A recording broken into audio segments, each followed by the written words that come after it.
போலி சாமியார் கிட்ட, "அப்ப எல்லாமே நீ அவ சொல்லி தான் என்கிட்ட வந்து சொன்னியா?" அப்படிங்கிறாங்க. அதுக்கு அந்த போலி சாமியார் ஆமாங்கிறாங்க.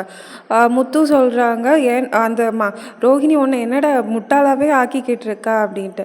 மீனா சொல்றாங்க, "நான் நெனச்சேங்க அவ இப்படி பண்ணுவான்னு நெனச்சேன். ஆனா இந்த அளவுக்கு மோசமா பண்ணுவான்னு நெனைக்கல. ஸ்ருதி கூட என்கிட்ட சொன்னாங்க. ஆனா நான் நம்பல." அப்படிங்கிறாங்க. அதுக்கு ரவியும், "ஆமா நீ என்கிட்டயும் சொன்ன. ஆனா நான் இந்த அளவுக்கு மோசமா பண்ணுவாங்கன்னு நெனைக்கல." அப்படின்ட்டு தான் எல்லாருமே பேசிட்டு இருக்கிறாங்க. அப்போ சீதாவோட அம்மா வந்துட்டு அந்த போலி சாமியார்ட்ட சொல்றாங்க, "அவ தான் சொன்னான்னா, உனக்கு எங்க போச்சு அறிவு? நீ இந்த மாதிரிலாம் ஒரு குடும்பத்துல வந்து விளையாடலாமான்னு?" திட்டுறாங்க. அப்போ கரெக்ட்டா விஜயா பலார் பலார்னு போலி சாமியாரை வந்து நல்லா அடிச்சிடுறாங்க. கரெக்டாக அப்போ போலீஸும் வந்துடுறாங்க. போலீஸ் வந்ததும், "முத்து சார், நான் தான் சார் உங்களுக்கு கால் பண்ணேன். இந்தாங்க எங்களோட தாலி செயினை மட்டும் எடுத்துட்டோம். மிச்சம் திருட்டு நகை இந்தா இருக்குது. இவங்கள பிடிச்சிட்டு போங்க." அப்படின்ட்டு போலீஸ் சாமியாரை வந்து போலீஸ்கிட்ட கொடுத்துட்றாங்க. போலீஸ் வந்து அவங்கள பிடிச்சிட்டு போயிட்டாங்க. அடுத்து வந்து விஜயா கிட்ட அண்ணாமலை அங்கிள் வந்து பேசுகிறாங்க. "விஜயா, இதெல்லாம் நடந்ததுக்கு 2 காரணம் தான். ஒன்று, உனக்கு அதிகமாக இருந்த மூட நம்பிக்கை. இன்னொன்று, அதை விட அதிகமாக உனக்கு மீனா மேலே இருந்த வெறுப்பு. இதனால தான் இந்த மாதிரிலாம் நடந்துச்சு." அப்படின்னதும் மனோஜ் சொல்கிறாங்க, "அப்போ எப்படி அப்பாவுக்கு ஆக்சிடென்ட் ஆச்சு?" அப்படின்ட்டு. உடனே முத்து சொல்கிறாங்க, "டேய் விதியில் நடக்கிறது எல்லாத்தையும் கொண்டு முடிச்சு போடாத." அப்படிங்கிறாங்க. அண்ணாமலை அங்கிள் திரும்பவும் கண்டினியூ பண்ணுறாங்க, "நான் தான் அப்போதே சொன்னேன்ல, மீனா எங்கே இருந்தாலும் அங்கே நல்லது தான் நடக்கும்." அப்படின்ட்டு. கரெக்டாக சொல்லி முடிக்கவும் முத்து சொல்கிறாங்க, "மீனா நீ என்ன உள்ளே நிற்கிறப்போ வெளியில் போ." அப்படிங்கிறாங்க. ஆனால் அண்ணாமலை அங்கிள் கேட்குறாங்க, என்னடா ஆச்சு, எதுக்கு இப்போ அவளை வெளியில் போக சொல்கிறேன்ட்டு." எல்லோரும் ஷாக்காக இருப்பேன். ஆனால் முத்து சிரிச்சுக்கிட்டே, மீனா நீ வாசலில் போய் நில்லு." அப்படிங்கிறாங்க. உடனே மீனா புரிஞ்சுக்கிட்டு வாசலில் நிற்கிறாங்க. வாசலில் நின்னதும் முத்து சொல்கிறாங்க அவங்க மீனாவோட அம்மாட்ட, "அத்தை நீங்கள் போய் ஆரத்திக்கு தட்டு கொஞ்சம் அரைச்சி எடுத்துகிட்டு வாங்க." அது மாதிரி சீதா உன் தாலி செயின் தான் கிடச்சிடுச்சுல, போய் பூஜை ரூமில் போய் தாலியை மாற்றிட்டு வா." அப்படிங்கிறாங்க. ஆரத்தி தட்டு வந்ததும், "போங்கம்மா போய் ஆரத்தி எடுங்க." அப்படிங்கிறாங்க. ஆனால் வந்து ஃபஸ்ட்டு விஜயா ரொம்ப ஹெசிடேஷனாக நிற்கிறாங்க, போக மாட்டேன்ட்டு.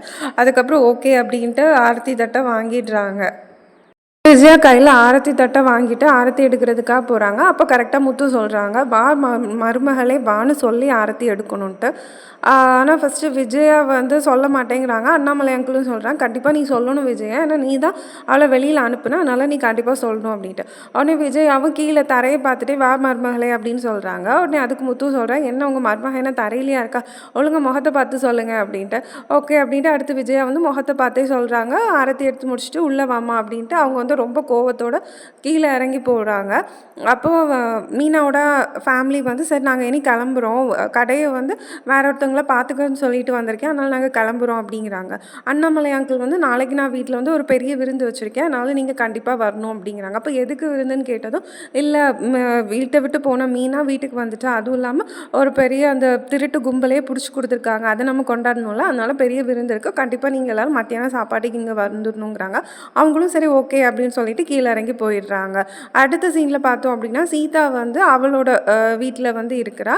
அவங்க அம்மா அருண் அம்மாவுக்கு ஃபோட்டோ முன்னாடி தாலி செயினை போட்டு சாமி கும்பிட்டுட்டு அருண் கிட்ட வந்து பேசுகிறேன். அருணும் சாரி சொல்கிறா, "இப்படி என்னோடய அம்மா வந்து பல வருஷமாக வச்சுட்டு இருந்தாங்க, தன்னோட மருமகளுக்காக இந்த தாலி செயினில் தாலி செஞ்சு போடணுன்ட்டு, அதை காணாமல் போயிடுச்சுன்னு வந்து என்னால் ஏற்றுக்கவே முடியல.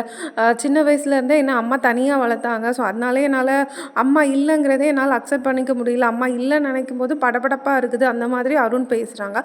கேட்டதும் சீதா சொல்கிறாங்க, "தப்பாக எடுத்துக்காதீங்க, நம்ம வேணால் ஏதாவது சைக்காட்ரிஸ்ட் போய் பார்க்கலாமாங்கிறாங்க." அதுக்கு அருண் வந்து ஷாக்காக பார்த்து, "என்ன நீ என்ன பைத்தியம் நினச்சிட்டியா?" அப்படிங்கிறாங்க.